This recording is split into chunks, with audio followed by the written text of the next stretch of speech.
Hi everyone, thanks so much for tuning in. I'm Hans Pearson, CEO of the Store Local Group. And I'm Mark Gregg, I'm the National Head of Revenue for Store Local.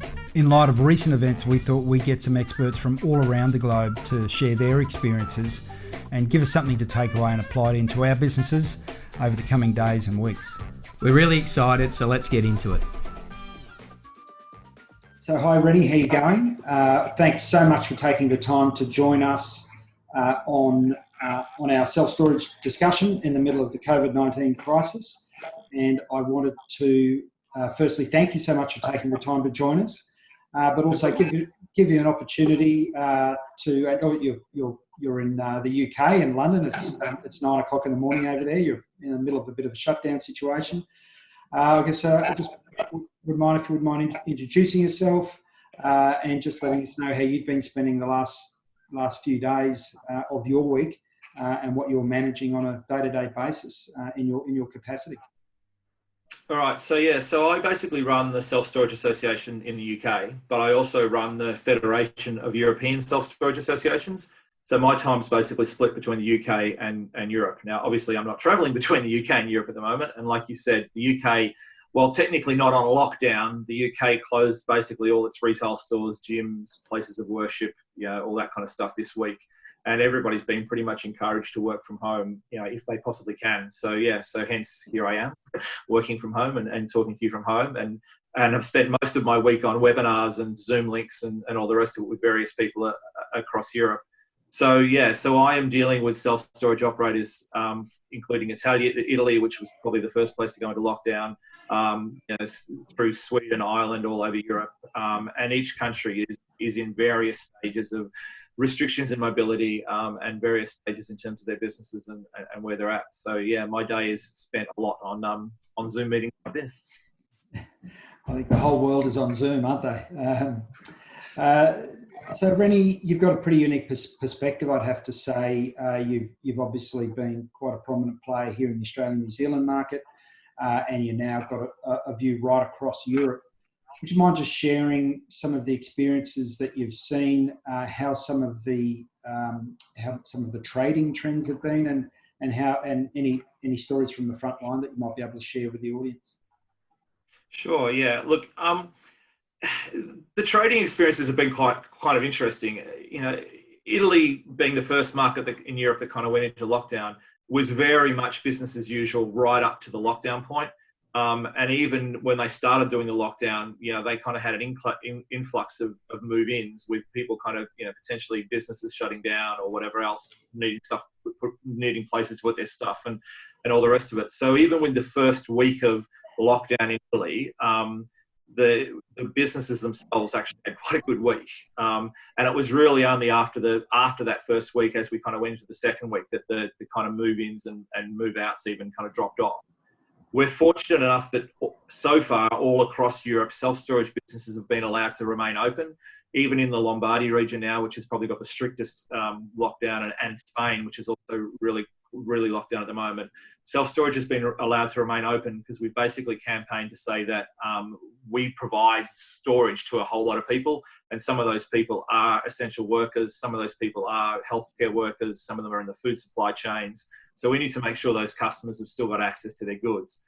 So basically the procedures we've kind of put in are the fact that stores can remain open if they can be remotely operated because they're fully automated, and we do have a few of those in Europe, then they should do that.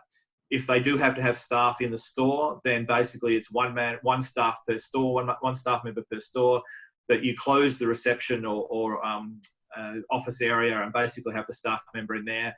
There's no need for customers to go in there unless they absolutely have to. And we're at the point now where we really don't think anybody should have to be in there. So basically removing the staff or separating the staff and the customers.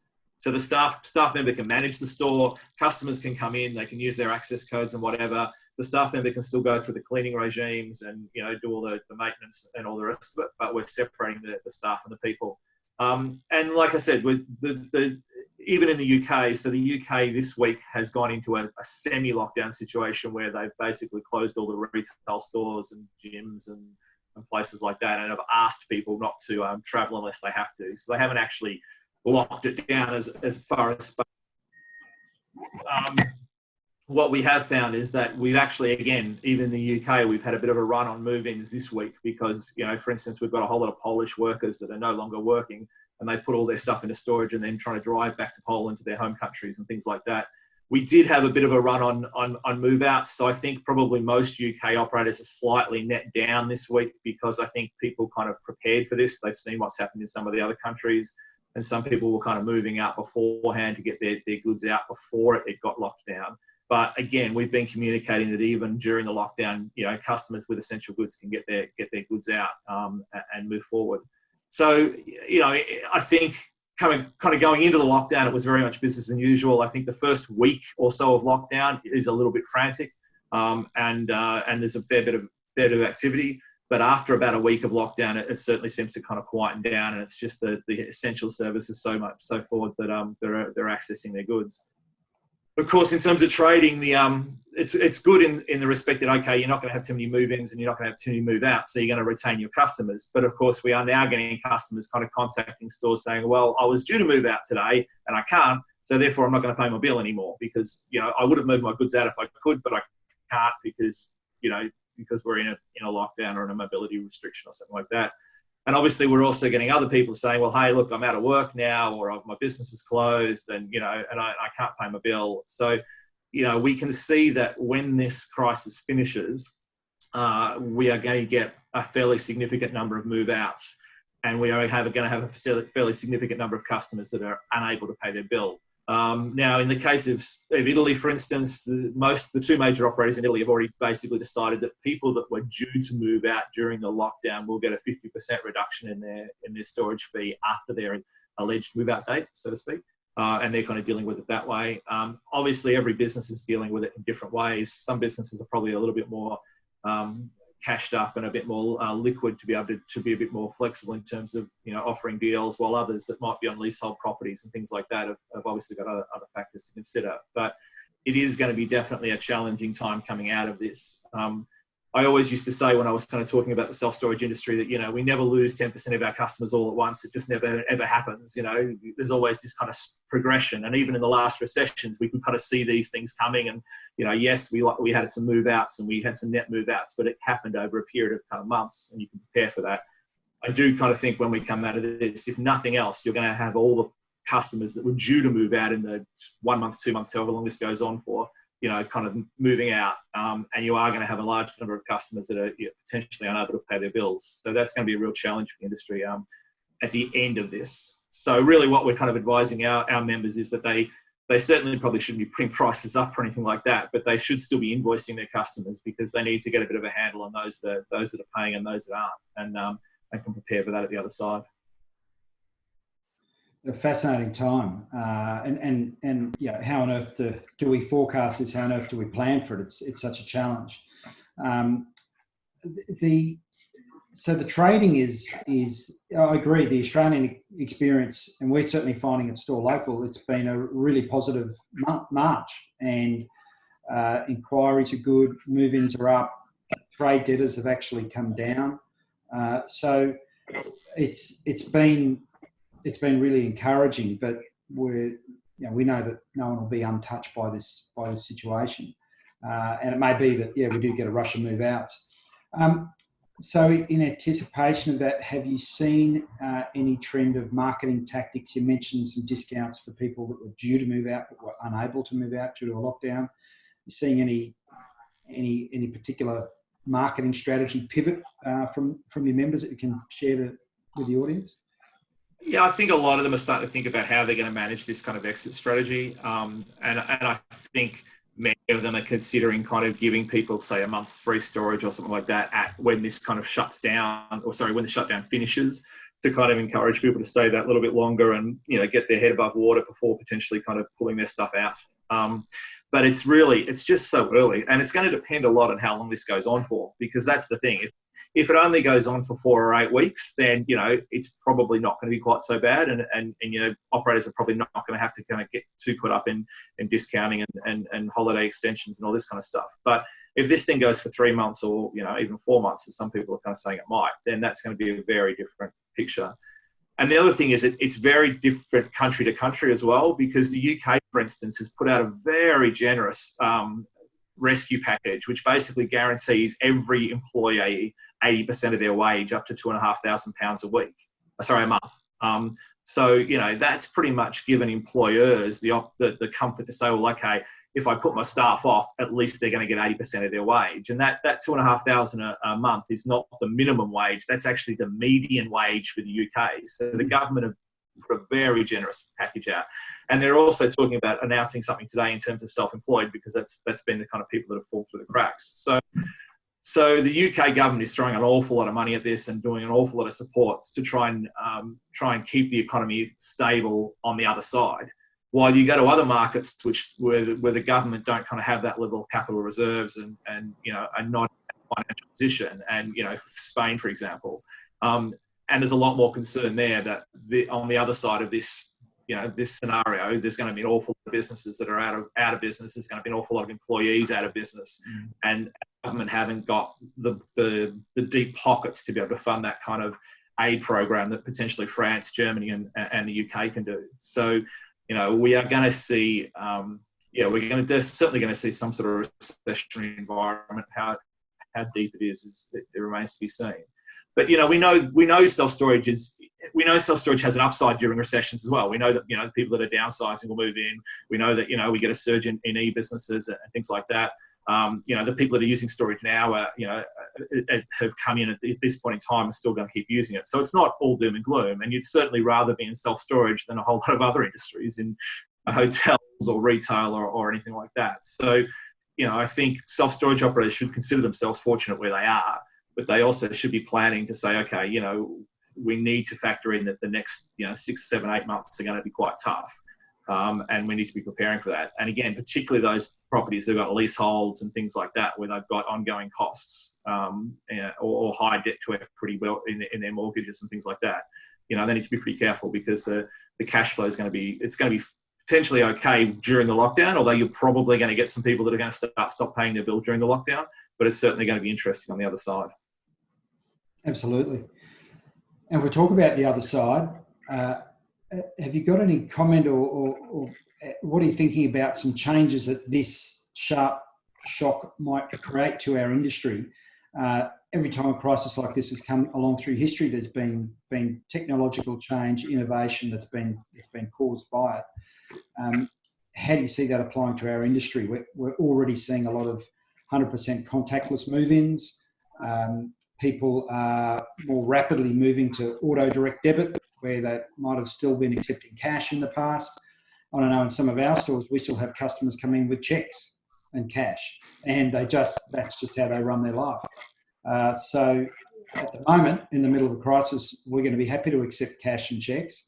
But on the other side of it, you know, these sort of technological changes must surely be accelerated as a result of what we're going through at the moment. Any comment or views on that?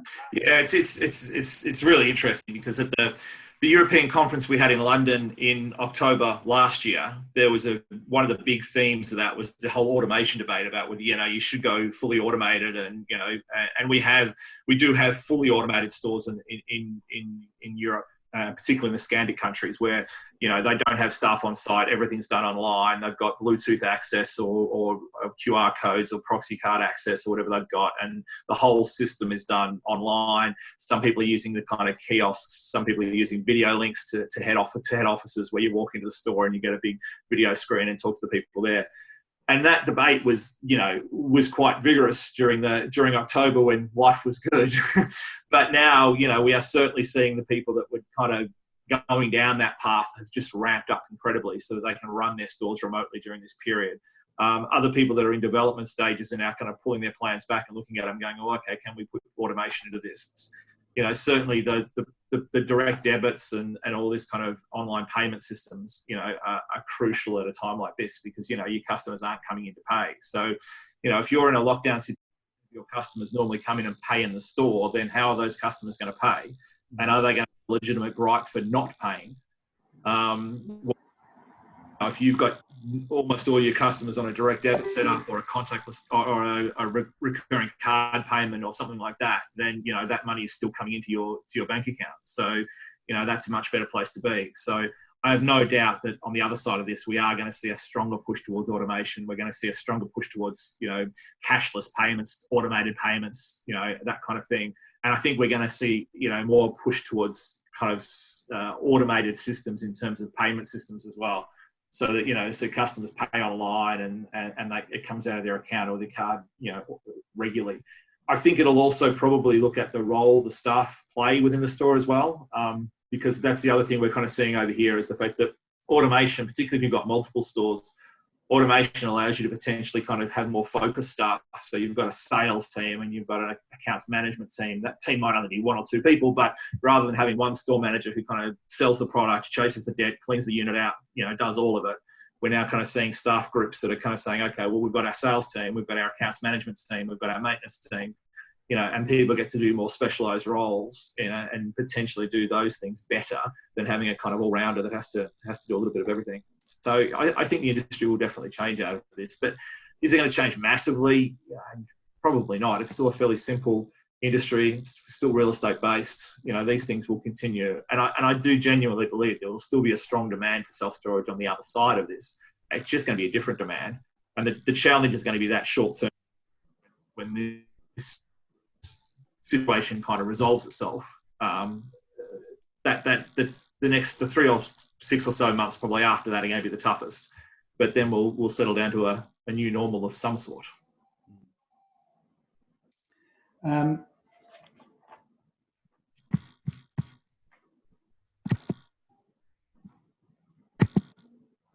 there any other?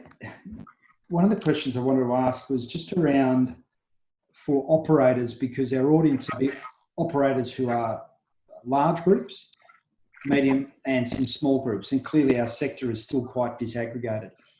So have you got any comments that you'd provide to smaller operators, or really any operators, to say, well, where should they be prioritising and focusing their time right now on a day-to-day basis? Yeah, well, if you're not in a lockdown situation at the moment, then what you should definitely be doing is preparing for that. So you should be looking at, how much of your system can you manage remotely.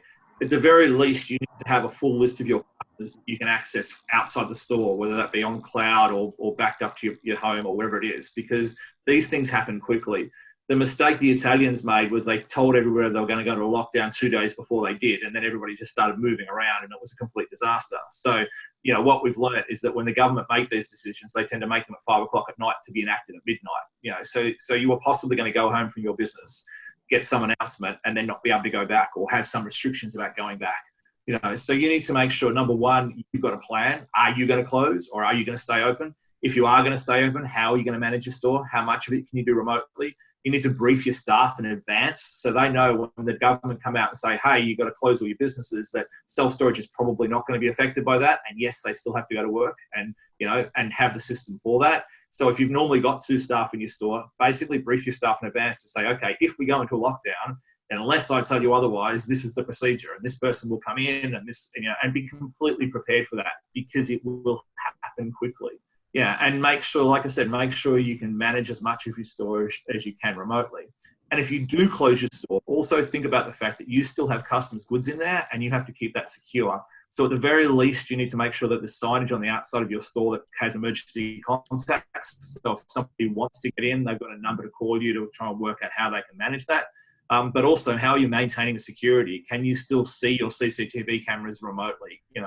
If you can't, how do you know that some customer hasn't turned up one day, which has happened in Europe? A customer turned up to a store that was shut in a mad panic, couldn't get their stuff out, so drove their car through the side gate, busted the gate open, got their stuff out, and then left again. Because you've got to understand, people aren't always acting rationally in these situations. There's an awful lot of. So, so you need to make sure if your store's closed that you're still going out there regularly, or you've still got a way and means of checking the integrity of your store and the security of your store, because you certainly don't want to be turning up, 3 weeks later to find, again, the gate's been open, the door's been open, and potentially stuff's been taken out. So even if you're closing, there are procedures you're going to have to put in place to make sure that your store stays safe and secure. And like I said before, also, you just got to start managing your debtors as well. If you've already got bad debtors now, you should be kind of nailing them down and working them out, and potentially getting them out of the store now rather than later. And like I said, I would recommend you keep invoicing during the period, if nothing else, to get a bit of a handle on who's paying and who's not, to prepare you on the other side. Great advice. Great advice. And it's fascinating to see, you know, we're such a small global community these days. There really are distinct sequences of lockdown that are going on, and we can learn lessons from everyone. New Zealand is in lockdown as of tonight, local time, or right now, your time. And yeah, it's been a massive change for the operators in New Zealand, just seeking to remain as essential service. They had some partial victory with that, and different operators are taking a different approach as to whether to stay open or whether to close it completely or something in between. So it's fresh, it's new, and we'll see how it plays out there, because the New Zealand government have gone straight to almost the most extreme of the lockdown measures straight away. Yeah, and that's the thing. Like I said, each country in Europe has handled it differently as well. Sweden, for example, have got no restrictions whatsoever. You know, the Swedish government have gone the herd immunity approach. They've said, well, everybody around us has closed their borders, so we're not getting many people coming in anyway.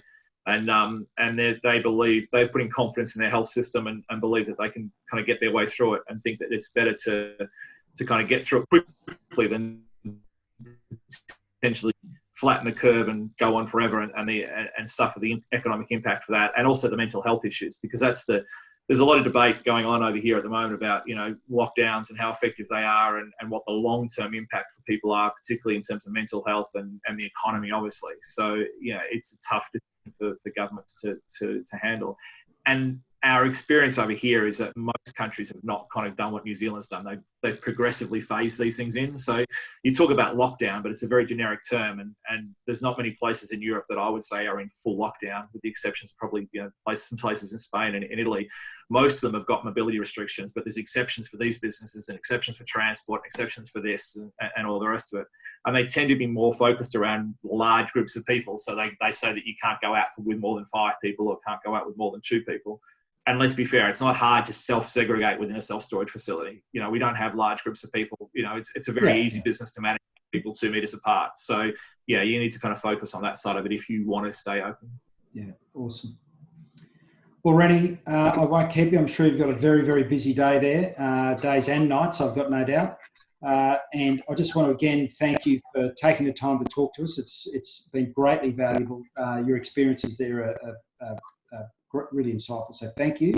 If it's okay with you, we might check in again in 2 or 3 or 4 weeks' time and just see how it's progressed. This is all new for everyone, and we'll just continue to share the experiences and do what we can for all members to really benefit as much as possible. So thank you very much for your time.